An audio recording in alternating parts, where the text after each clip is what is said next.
Hello and welcome to our roundup of the European Parliament's latest plenary session here in Strasbourg. Topping the agenda, the Greek financial crisis, EU-US trade talks, and a reinforced system to cut CO2 emissions. We begin with Greece and the debate over what's next as time runs out.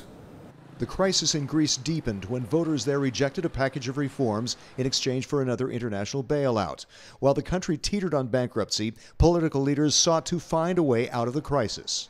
Greece's Prime Minister Alexis Tsipras argued the Greek people had suffered enough, that their dignity should be respected, and that a solution should not pose a burden to European taxpayers. His critics argued that countries poorer than Greece have reformed, are fed up with continuing to support Greece, and also deserve respect when it comes to financing Greece's debt.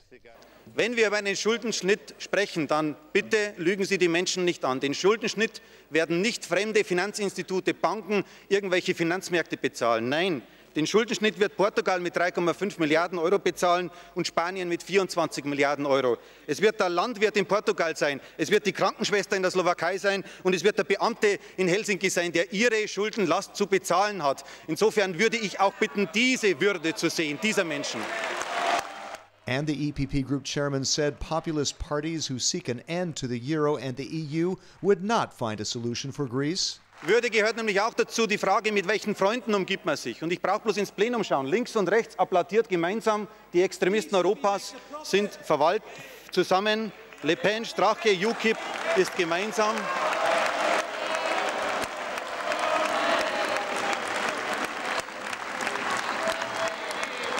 Herr Tsipras, die Extremisten Europas applaudieren und es darf natürlich einer nicht fehlen. Fidel Castro hat Ihnen noch gratuliert zu dem großen Erfolg, den Sie errungen haben.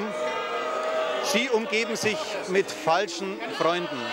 EU Council President Donald Tusk noted it's crunch time to find a solution. There is now a race against time to rebuild trust.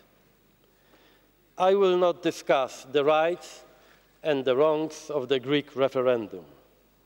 Everyone has their own perceptions. It is necessary at this stage to move on. Let bygones be bygones. I have avoided talking about deadlines, but I have to say it loud and clear that the final deadline ends this week. EU Commission President Jean-Claude Juncker, an EPP member, argued that Europe's economic and monetary policy must be reinforced. La réponse à la crise grecque n'est pas de ne rien faire. La bonne réponse consiste à approfondir l'union économique et monétaire, à la rendre plus durable. Merci beaucoup.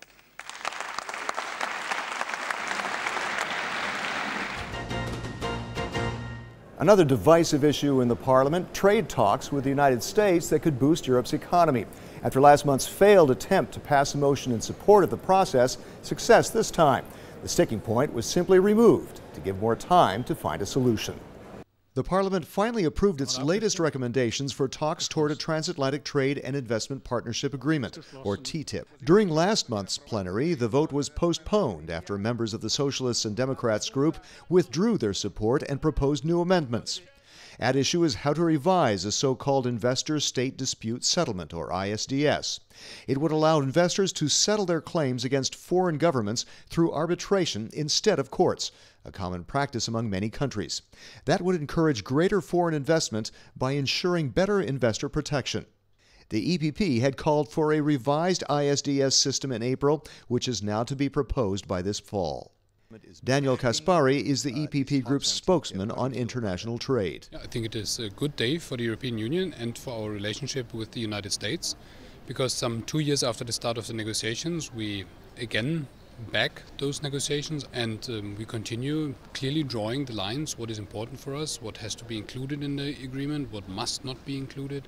The Parliament's negotiating guidelines make clear the EU must not soften its policies on consumer, labor, and environmental protection as well as public services. The objective is to seek higher common standards between the world's two largest trading blocs, which can serve as a model for global trade. By removing trade barriers, TTIP could boost the EU economy by an estimated 0.5% and create hundreds of thousands of jobs. Finally, the quest to fight global warming by reducing Europe's carbon footprint. The Parliament has approved legislation that would save the system aimed at cutting CO2 output.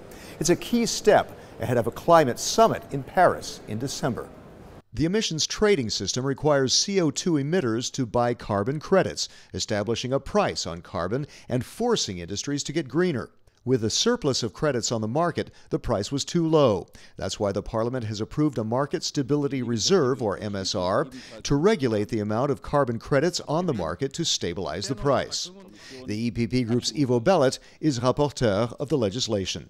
That it proves that it is possible to reconcile, on the one hand, the reduction of emissions, and on the other hand, securing the future of a flourishing energy-intensive industry in Europe. It's a vital decision with regard to the Paris conference in December. The agreement to save the EU's emissions trading system is especially important to show that Europe is trying to do its part in cutting greenhouse gases ahead of the climate summit in Paris, where world leaders aim to finally reach a new global accord to slash CO2 and fight climate change before it's too late.